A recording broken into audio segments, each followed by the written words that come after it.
बिस्मिल्लाहिर्रहमानिर्रहीम। अस्सलाम वालेकुम। कैसे हैं आप सब बच्चों? आज मैं आपको इस्लामियात जमात चहारुम पढ़ाऊंगी। ठीक है, आज हम पढ़ेंगे सबक नंबर 1 बाब चहारुम का वुज़ू। ठीक है, वुज़ू से क्या मुराद है, वुज़ू हमारे लिए क्यों ज़रूरी है और किन चीज़ों से वुज़ू टूट जाता है, और ये सब मालूमात हम जो पढ़ेंगे वो इस सबक में पढ़ेंगे। आए बेटा, अब हम पढ़ाई शुरू करते हैं।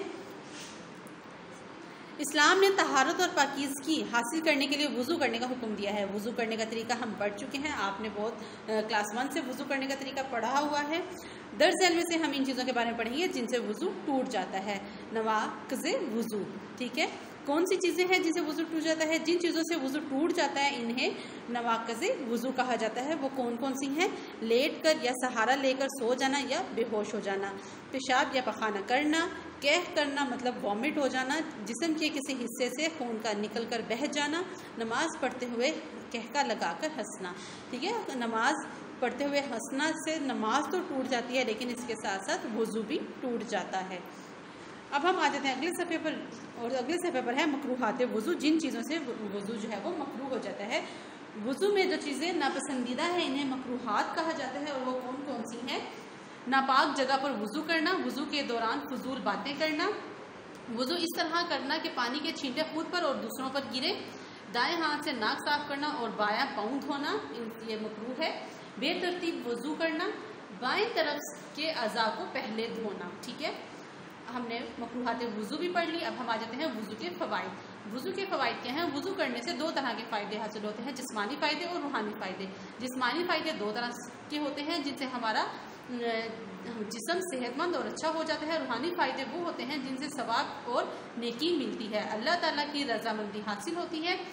जिस्मानी फ़ायदे क्या है वुज़ू करने के?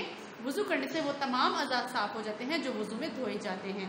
वुज़ू करने से इंसान साफ़ रहता है, जिसकी वजह से बहुत सी बीमारियों से बच जाता है। वुज़ू करने से सुस्ती और काहिली दूर हो जाती है। वुज़ू के दौरान इंसान 3 बार कुल्ली करता है और मिसवाक करता है, जिससे मुँह की बदबू दूर हो जाती है और दांत साफ़ हो जाते हैं। और आखिर में हमारे पास क्या है? वुज़ू के रूहानी फ़ायदे। रूहानी फ़ायदे क्या है? वुज़ू करने से अल्लाह ताला खुश होता है। वुज़ू करने से इंसान के हाथों, आँखों और पाँव के गुनाह धुलते हैं। बावुज़ू रहने से आदमी बुराइयों से बचा रहता है। वुज़ू में धोए जाने वाले अज़ा क़यामत के दिन खूब रोशन और चमकदार दिखाई देंगे। ठीक है बेटा, ये हमने पढ़ाई मुकम्मल कर ली है वुज़ू की। और इसमें क्या क्या हमने पढ़ा है? नवाक़िज़े वुज़ू मतलब वो कौन से वुज़ू हैं, वो कौन सी चीज़ें हैं जिनसे हमारा वुज़ू टूट जाता है, मकरूह वुज़ू हमारा किस वजह से होता है, और वुज़ू के फ़वाइद रूहानी भी और जिस्मानी भी। अब हम आ जाते हैं सवालात के जवाबात की तरफ। मकरूहात वुज़ू क्या है, मिसाल देकर लिखें। इसका जवाब हमारे पास सफ़ा नंबर 60 पर है, और ये है मकरूहात वुज़ू मदरजा ज़ैल हैं। ये इनमें से आप कोई से 4-5 लिख लेंगे। ठीक है, जो सा भी आपको चले, ये हमारे यहाँ से यहाँ तक जवाब पहले सवाल का है। और दूसरा सवाल है हमारे पास, जिन चीज़ों से वुज़ू टूट जाता है इनको क्या कहा जाता है?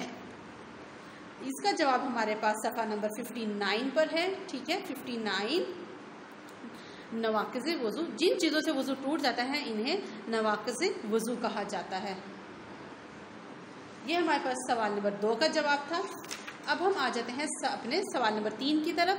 वुज़ू के 3 रूहानी फ़ायदे लिखें। इसका जवाब हमारे पास 61 सफ़ा पर है। वुज़ू के 3 रूहानी फ़ायदे। ठीक है, ये आप इसमें से कोई से भी 3 लिखेंगे। और आखिरी सवाल हमारे पास है, क़यामत के दिन इंसान के कौन से अज़ा रोशन होंगे? तो इसका रूहानी फ़ायदे में है आखिरी जब जो है वुज़ू में धोए जाने वाले अज़ा क़यामत के दिन खूब रोशन और चमकदार दिखाई देंगे। ये हमारे पास सवाल नंबर 4 का जवाब है। ठीक है बेटा, आप इनको अच्छे से अपनी नोटबुक के ऊपर लिखेंगे। और इसके बाद बेटा ये जो खाली जगह पूरे हैं और कॉलम मिला है ये आप खुद से फिल करेंगे। आपने पूरे चैप्टर की रीडिंग अच्छे से कर ली है, इसको आपने खुद फिल करना है और इसको आपने इग्नोर नहीं करना, बहुत अच्छे से फिल करना है। अब हम अपने अगले चैप्टर की तरफ आ जाते हैं। इसके बाद जो हमारा प्लानिंग में चैप्टर शामिल है वो है हुकूकुल इबाद, सफ़ा नंबर 70। ठीक है, 70 पर हुकूकुल इबाद सबक है हमारे पास। इसकी हम पढ़ाई शुरू करते हैं। और पढ़ाई करने का मकसद क्या है? हुकूकुल इबाद, इबाद का मतलब होता है कि बंदों के हुकूक। हुकूकुल इबाद मतलब हकूक का मतलब होता है हक, और इबाद मतलब बंदों के हकूक। اور بندوں کے حقوق ہمارے لیے کیوں ضروری ہیں، بہت اہم ہیں۔ شروع کرتے ہیں اس کی پڑھائی۔ حق کی جمع ہوتی ہے حقوق، اور عبد کا مطلب ہوتا ہے بندہ، اور عبد کی جمع ہے عباد، ٹھیک ہے۔ تو حقوق العباد کا مطلب ہے بندوں کے حقوق۔ اس دنیا میں بسنے والے تمام انسان اللہ کے بندے ہیں۔ اسلام میں اللہ کا حق ادا کرنے کے ساتھ ساتھ بندوں کے حقوق ادا کرنے پر بھی بہت زور دیا گیا ہے۔ اللہ تعالیٰ اپنے حقوق تو معاف کر دیتا ہے، لیکن بندوں کے حقوق اس وقت تک معاف نہیں کرتا جب تک بندے خود معاف نہ کر دیں، ٹھیک ہے۔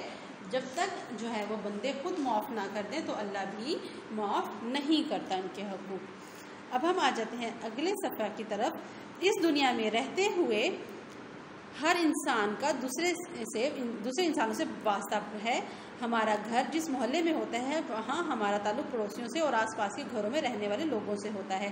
اسی طرح ہمارا تعلق اپنے رشتہ داروں، خالہ، ماموں، چچا، پھوپھی وغیرہ سے ہوتا ہے۔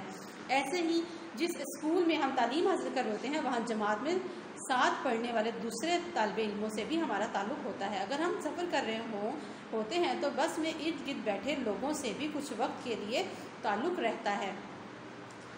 ہر اس فرد کا ہم پر حق ہے جس سے ہمارا تعلق ہے۔ اسلام نے سب کے ساتھ اچھا سلوک کرنے کا حکم دیا ہے اور اس کام سے روکا ہے جس سے دوسروں کو تکلیف ہو۔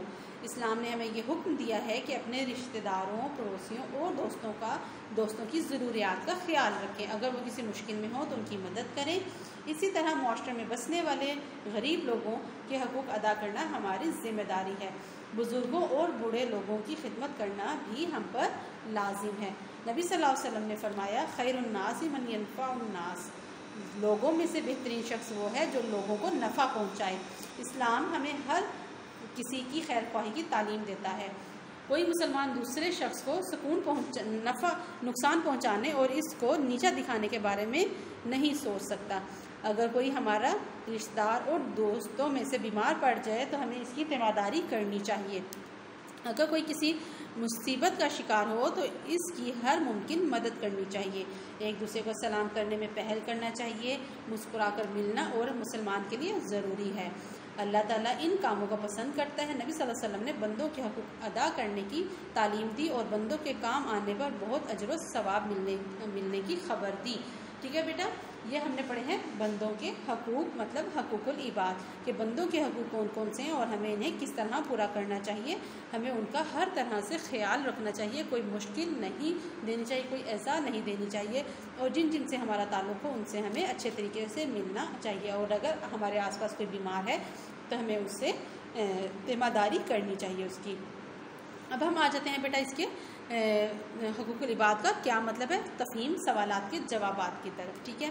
تو حقوق العباد کا کیا مطلب ہے، اس کا جواب ہمارے پاس ہے صفحہ نمبر 70 پر، اور اس کا جواب شروع ہوگا ہمارے پاس یہاں سے، پہلی لائن سے جواب شروع ہوگا، ٹھیک ہے بیٹا۔ حق کی جمع حقوق اور عبد کا مطلب بندہ اور عبد کی جمع عباد ہے۔ حقوق العباد کا مطلب ہے بندوں کے حقوق، ٹھیک ہے، اور اس دنیا میں بسنے والے تمام انسان اللہ کے بندے ہیں۔ یہاں تک جواب ہوگا ہمارے پاس پہلے سوال کا، ٹھیک ہے، یہاں سے لے کر یہاں تک ہمارے پہلے سوال کا جواب ہے۔ اب ہم دیکھتے ہیں کہ ہمارا دوسرا سوال کون سا ہے۔ تو دوسرا سوال ہمارے پاس ہے، کیا حقوق العباد اللہ تعالیٰ معاف کر دیتا ہے، ٹھیک ہے۔ تو اس کا جواب ہمارے پاس کہاں ہے، اس کا جواب بھی ہمارے پاس صفحہ نمبر 70 پر ہی ہے، اور 70 پر اس کا جواب یہ ہے، اللہ تعالیٰ اپنے حقوق تو معاف کر دیتا ہے لیکن بندوں کے حقوق اس وقت تک معاف نہیں کرتا جب تک بندے خود معاف نہ کرتے۔ سوال نمبر 2 کا جواب یہاں سے لے کر یہاں تک ہے۔ بیٹا آپ نے اس کو اچھے سے اپنی نوٹ بک کے اوپر لکھنا ہے، ٹھیک ہے۔ اور آخری سوال ہمارے پاس ہے، حدیث کے مطابق بہترین شخص کون ہے، اور اس کا جواب ہمارے پاس صفحہ نمبر 71 پر ہے۔ نبی صلی اللہ علیہ وسلم نے فرمایا، ترجمہ، لوگوں میں بہترین شخص وہ ہے جو لوگوں کو نفع پہنچاتا ہے، ٹھیک ہے۔ یہ ہمارے پاس تیسرے سوال کا جواب ہے۔